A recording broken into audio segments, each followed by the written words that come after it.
গোয়েতিমালা ঘাসের বীজ আমরা এখানে লাগাইছি, আপনাদেরকে দেখাই। আসসালামু আলাইকুম, সবাই কেমন আছেন? আলহামদুলিল্লাহ, আমিও ভালো আছি।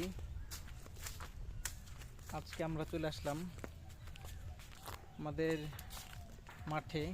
এটা হচ্ছে গোয়েতিমালা ঘাসের চারা। এই যে এটা হয়ে গেছে চারা, ঘাসের বীজ থেকে চারা হয়ে গেছে। এই যে এখানে আমাদের একটা ঝোর, এই যে অনেক বিশাল ঝোর ছিল, এখন তো ফাঁকা হয়ে গেছে। এটা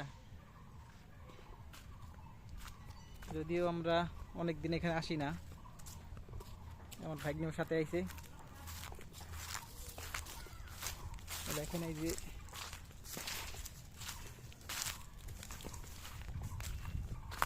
যে আমাদের মাঠ।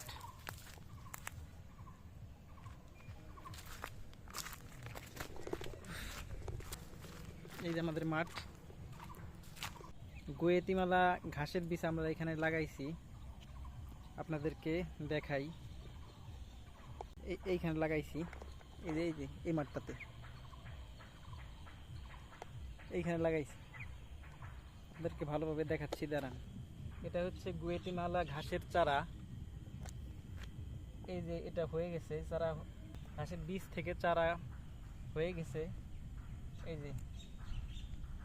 এই ঘাস যদি আমাদের নাও হয়, ঘাস যদি আমার নাও হয় তাও আমার আফসোস নাই, কিন্তু এই ঘাসের যে চারা হয়েছে এটাই আমার আলহামদুলিল্লাহ। কারণ এই ঘাস লাগাইতে যায় অনেক কথা শুনতে হয়েছে মানুষের।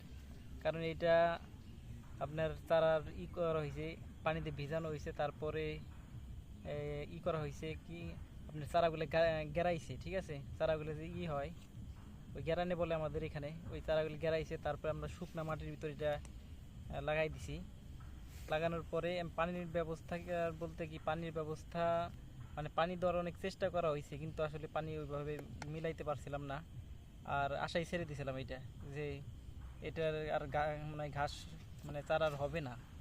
আলহামদুলিল্লাহ চারা হয়েছে প্রত্যেকটাই।